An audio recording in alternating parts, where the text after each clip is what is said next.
Hello, dear viewers. Thank you for commenting. A lot of new people coming in.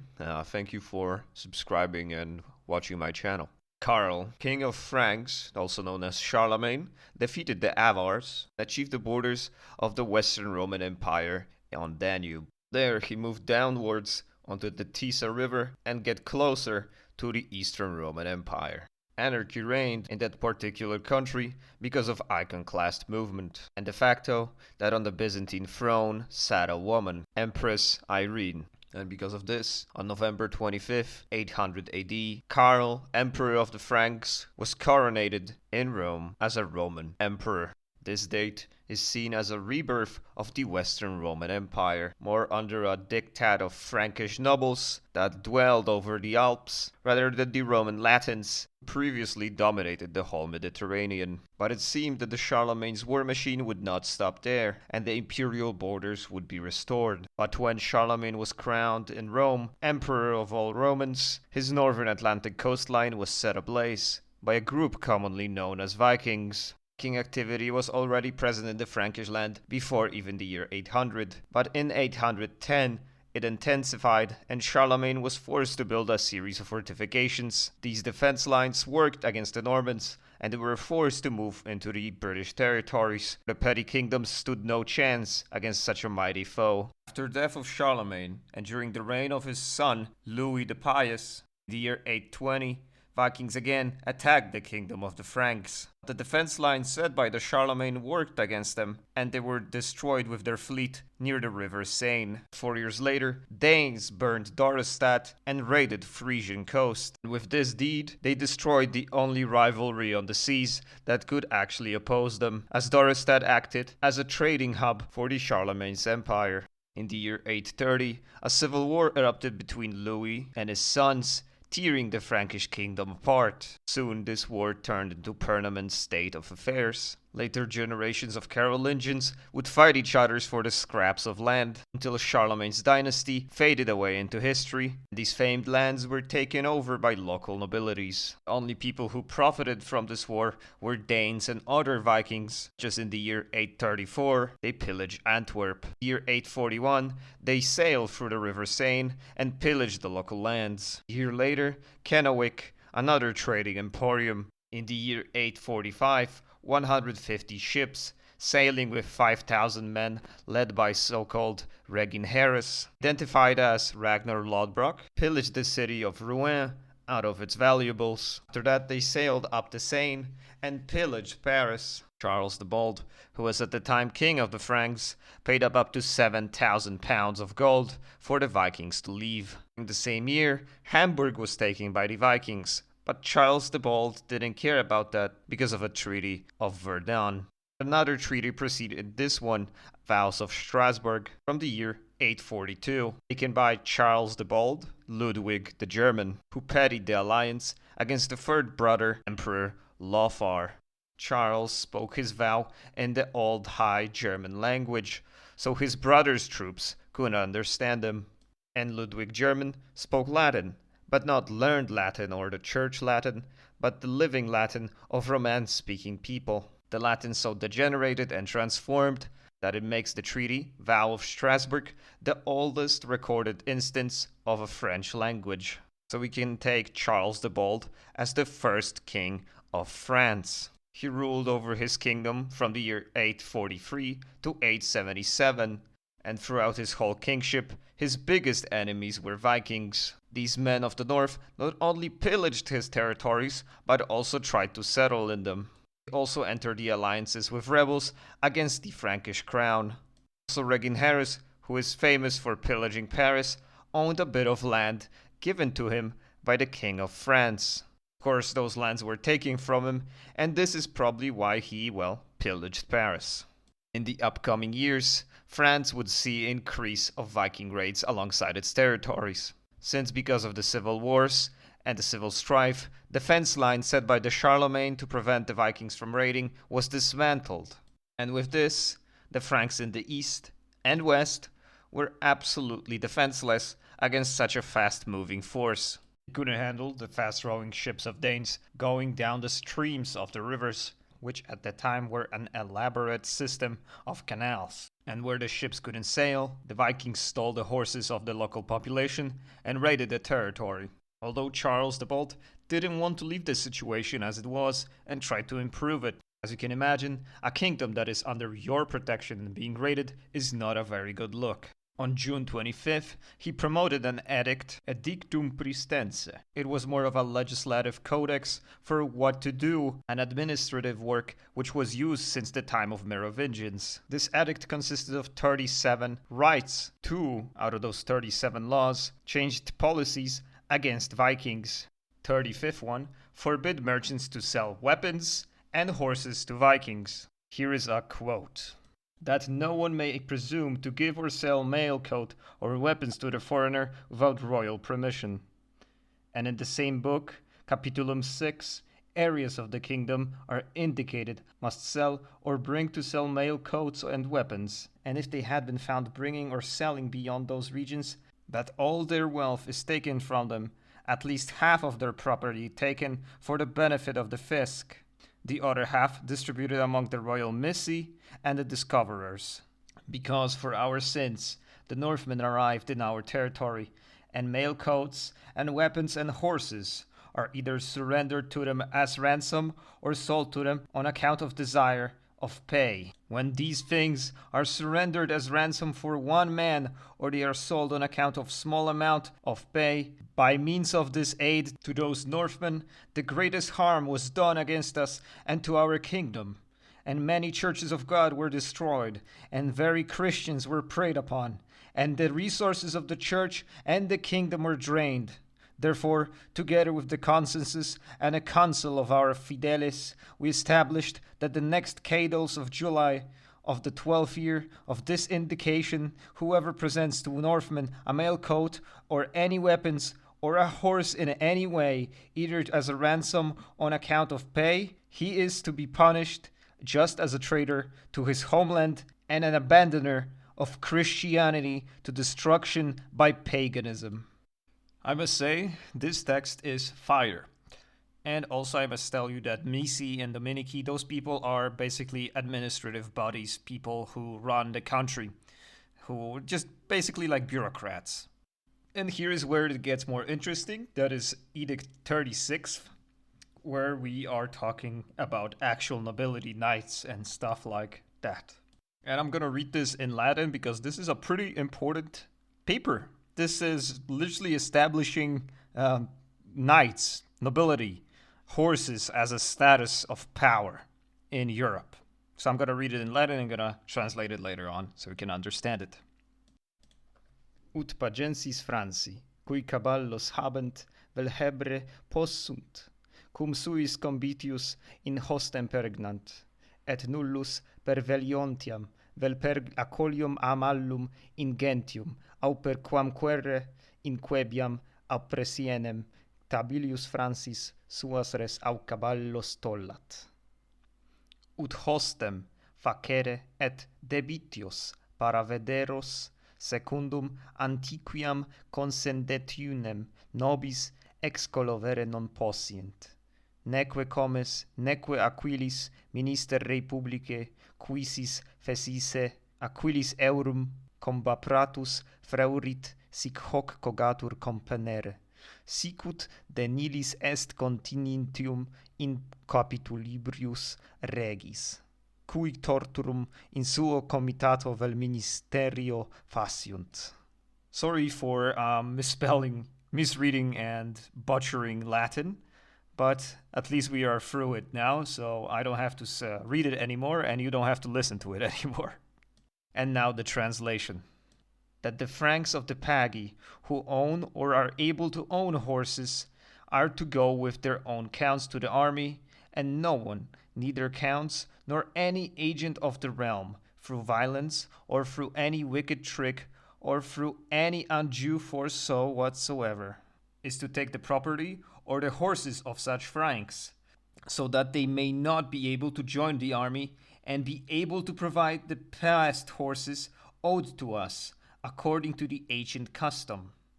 and if any of them had been proven to have done so, he is thus forced to pay his fine, as it has been decreed concerning those matters in the royal capitularies, who commit a grievance in their own country or ministerium. That, just as stated in the royal capitulary, which our Lord and Father decreed in the 16th year of his reign in the 7th capitulum, the counts of our missi are diligently to investigate how many freemen live in each county, who are able to compose by themselves the expeditionary army, or how many from these from which one man aids another, how many even from these who aid and prepare a third man from two, and also from these who aid and prepare a fourth man from three, or from these who aid and prepare a fifth man from four, and so that they may be able to compose the expeditionary army of those liable for expeditionary military service. And the sum of them are to register on our list that these men who were not able to travel to the army as an ancient custom, and that of the other peoples are to labor on new civitates and bridges and crossings of swamps. So as you can see, this law is pretty short. If you work with laws, it's not as convoluted as what we have modern times. And yeah, with the numbers thing, like the free man report of a 420, yeah, that's a bit like a tongue twisting fucking thing. I don't like it. It actually made my head hurt, and I don't like it how it's written.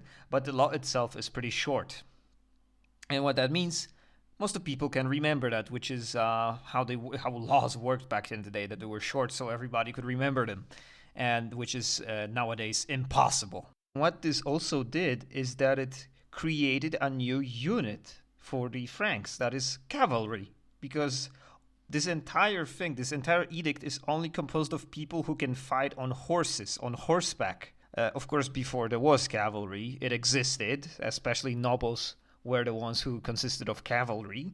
Romans fought on used cavalry as well. And even Germanics who invaded Gaul, basically, or any other part, they used cavalry in some degree. But the whole, like a large number of raiders, basically, that was not something you would have seen every day. Why is that? Well, before this decree, before this, cavalry was used. People knew how to ride on horses. This was nothing new. People knew that, but they didn't fight with the horses because there was no armor plate for the horse. There was no chainmail, no protective. If the horse was hit, horse died, and you were plunged with the horse. It was very dangerous. So the Germanics, Slavs, or anybody who fought with the horses, except the nomads, because they used the skirmish tactics, they just run away and shot the arrows at the enemy. It was a dangerous thing, so everybody just dismounted off the horse before the battle and fought on foot. That's what happened for the most of the time. And that's where we get the name cavalry, chevalerie, or cavallus in Latin. And we can also see from this edict that it wasn't people who were from Frankish descent, from the old Frankish descent, the barbarians, who were the nobles, who were to become the nobles, but rich people, or people who had a horse or knew how to fight on a horse. Because that's what the edict calls to for those peoples who can afford a horse, who can fight on a horse, who can buy themselves a gear, basically. Before Charles the Bald, there was no noble structure like that, because we think of medieval Europe as knights in shining armor, kings, and poor peasants. That's what most people think. But before this edict, there was no nobility. There was no knights like that. There was no feudal structure like this, because those people, after the cavalry would work, because Vikings would not use many horses really. They weren't accustomed to fight on a horse, and a lot of people in France, was apparently, and it worked against them. So those people got land, and this land was then later given to their children and their children's children, and that's how feudalism started. Like it didn't start with, of course, Charles the Bald. It started with Charlemagne, but it intensified with Charles the Bald. And you might ask, what's with the cavalry? Is it only because they are fast? He was just thinking because they're fast, that's it. He wants to have a force that can repel the Vikings. Well, mostly yes, but this mindset of his came from defeats against rebelling Bretons, who for some reason had a large cavalry contingents, and they were beating Franks every engagement.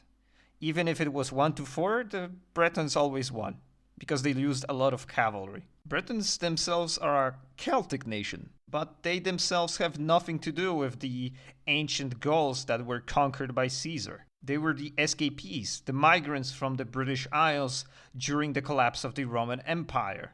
And because of this almost 2-century long migration, an island formed in Armorica, that is Brittany, culturally and politically different from Gaul. After some time, they became subjects and vassals of Charlemagne, who brutally conquered them. But soon after his death, the Britons had enough of Frankish rule and quickly rebelled. In 843, a battle ensued at the place called Poeg. Breton prince Blue Aries, a Frankish rebel, Lambert II, smashed against the Frankish vanguard of Renaud d'Orbache and destroyed his army. In 845 AD, at the Battle of Ballon, Prince Nominoe defeated Charles the Bald, the king of the Franks. This defeat came as a surprise to the Franks, as there was 3,000 of them and the Bretons only 1,000. But Breton army was mostly made of light cavalry, while Franks had to suffer through the fight on foot. 6 years later, the same scenario befallen onto the Frankish king, as Nominoe defeated him with a cavalry fighting force. What you are probably imagining right now, that the Bretons just charged from behind, rear, anything, just a charge of cavalry into the Frankish army and the Franks just dispersed and started running away. No. They fought like Parthians. They get close to the Franks, or, well, this time to the Saxon mercenaries, and throw spears at them. And when they get angry enough, they start chasing after cavalry, and then they kill them one by one. Yes, they defeated the Franks just as Parthians defeated the Crassus. Bretons themselves became good riders because of a group from, well, Eastern Europe called Alans, who in year 406 on New Year's Eve crossed the Rhine River and invaded with the other Germanic tribes Roman territories. In the middle of the 5th century, we can see that the Alans start to settle in the Middle and South Gaul. After the barbarian invasions, the Gaul became a hotbed of Germanic activity. Those tribes later on divided between themselves Gaul. The Alans did not care about such a thing. They settled everywhere, and they didn't try to consolidate power. As long as person above them let them settle in the area, they were fine with them. During the 5th century, there is a lot of notes and things written about the Alans, but during the end of that century, Alans almost disappeared from the records. Not from the land, they just assimilated into the local Visigothic, Frankish, or Breton populations. Ammianus Marcellinus describes the Alans as bright-haired and tall people. So yeah, it kind of sounds like a Slav or a German, just anybody who is not from the southern hemisphere. Although this view might be idolized, it's not really 100% true, as poet Julian says that Alans are short. So I digress with this one.